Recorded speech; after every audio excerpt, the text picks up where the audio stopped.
Dans un monde où réciter le Coran fait peur aux djinns, sachez que dans certains cas, ça ne marche pas.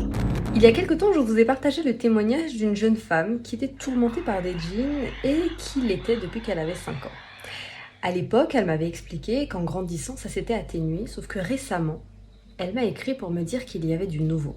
Elle était déjà habituée à certaines choses comme le fait de se sentir observée constamment, d'entendre des murmures au creux de son oreille, de sentir des souffles dans sa nuque et puis la nuit d'entendre des bruits de portes et de placards qui claquent alors que personne n'entend rien. Mais récemment, les choses ont pris une tournure encore plus lugubre que ce qu'elles étaient. Premièrement, ça a commencé par le fait de se sentir observée de façon plus pressante, comme s'il y avait plus d'yeux qui la regardaient.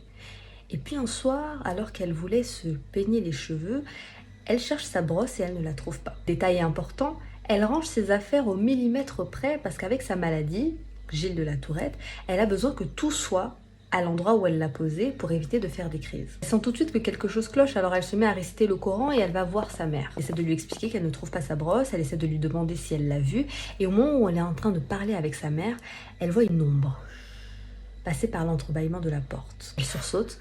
Elle demande à sa mère si elle l'a vue, mais sa mère n'a rien vu du tout. Alors elle prend son courage à deux mains et elle commence à marcher là où l'ombre est supposément partie, c'est-à-dire dans la cuisine. Elle marche en récitant le Coran, une sourate, 2 sourates, 3 sourates. Arrivée à la cuisine, rien. Alors elle décide d'aller au salon et la surprise, elle voit sa brosse posée par terre.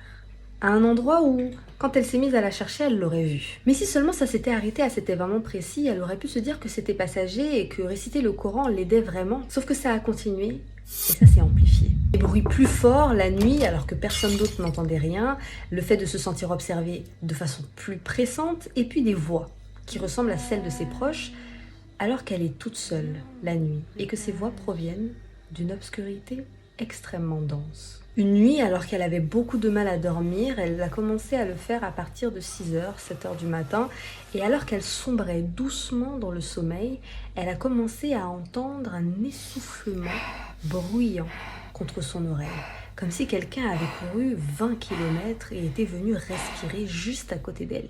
Quand elle a ouvert les yeux et qu'elle a voulu regarder ce qui se passait, ça s'est arrêté. Elle s'est alors demandé si elle n'avait pas imaginé la situation comme si c'était pas un rêve en fait. Et donc elle s'est recouchée, elle a recommencé à s'endormir. Et là l'essoufflement a recommencé. Plus fort, plus près, plus chaud.